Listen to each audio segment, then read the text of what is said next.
Now that Victor has informed us, one question came in mind quickly. What is being gay or being lesbian or being transgender? It seems like a simple question.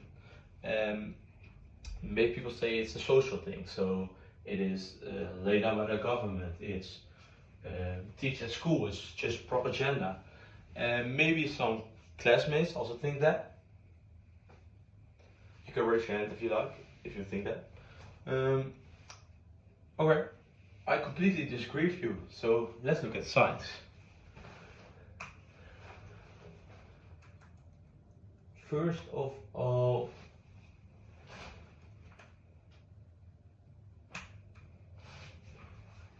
First of all, sexual orientation. That's being lesbian or being gay. There are several tribes and groups, and also different cultures, and also animals that appears to be gay.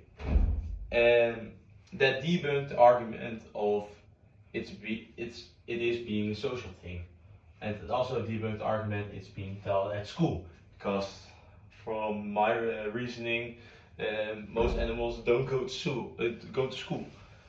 Um, so the animals, we don't underestimate the knowledge of the animals, but they certainly don't even know what being gay is. It's just a term. So they just are attracted to one another. So it firstly debunked the first argument of it's being taught at school or it's a social thing. So if it isn't, nee.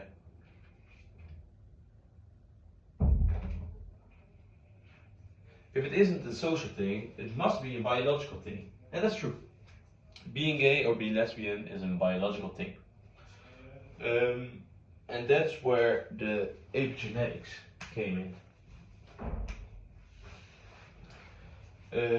That's where the epigenetics came in. We all know we taught about biology, and also within our biology lessons we have it about DNA. And we all know that we are completely made of DNA. So DNA express ourselves, and the color of my eyes and the way my hair fits. It's also all written in the DNA.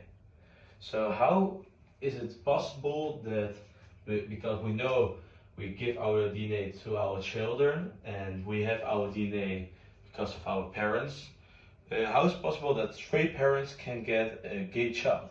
Because they have the genome. If it's biological and it's in our genes, being gay, it's biological and it's in our genes, it must be occur that two gay people get the offspring, and that's also gay.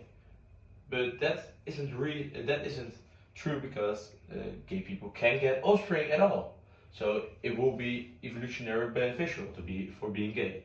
And straight persons can have a gay child, but they don't even have gay genetic. So that's a weird thing, and that's where the epigenetics came in. Epigenetics can turn on or turn off genes.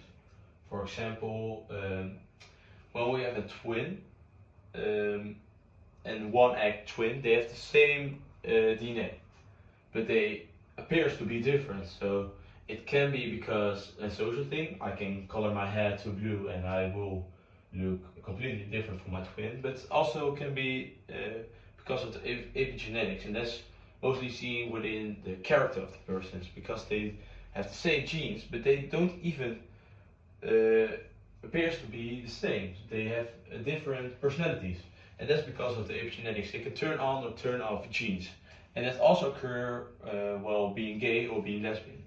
It occurs where first before you're even born. It's turned on most of the times. The woman-like traits like the make of oestrogen, and also brain connections and brain parts, more woman-like, and so you adapt a more woman-like system while being a man, because the gene suggests that you're being a man because you have the XI chromosome.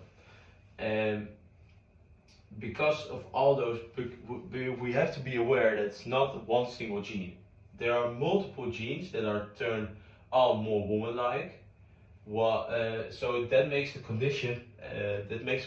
So it's possible for being gay. So it's not one gene that's turned on and so now I'm gay. No, there is a condition being made by several thousands, millions of genes turned on more woman-like, and so they can be gay. And that's also the reason why not every gay people, but most of the gay people look like a bit like a woman, or they act a bit like women. That's the reason, because they genes are just as a boy, but they turn on or turn off woman-like traits.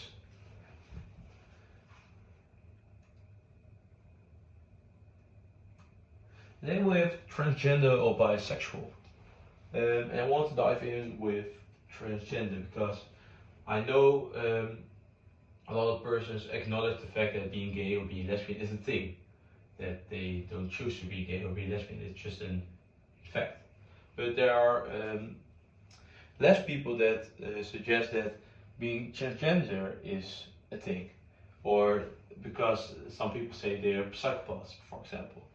The science says the science is doubting about it, because there isn't one proof that being transgender is a thing, but there are some suggestions made, and one hypothesis is that it's laid out within neurons, different neurons that's in the brain, connection in the brain, that is the reason that you're being transgender. But there's a lot of doubt in it, and there are some researchers that still suggest that it's a social thing, that it's being made up, transgender.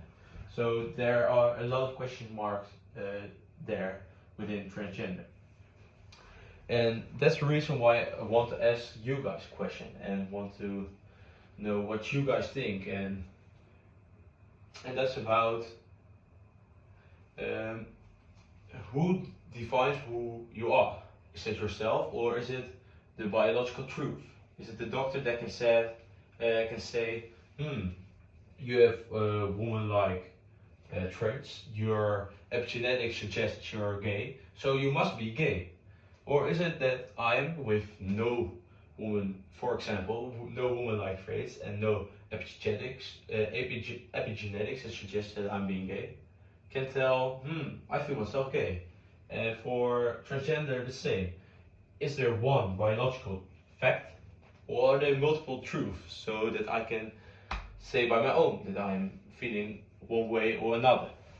That's a question being asked because there are several people that suggest that it's a social thing and it's taught at school, for example. So is it made up? Is there one truth or not?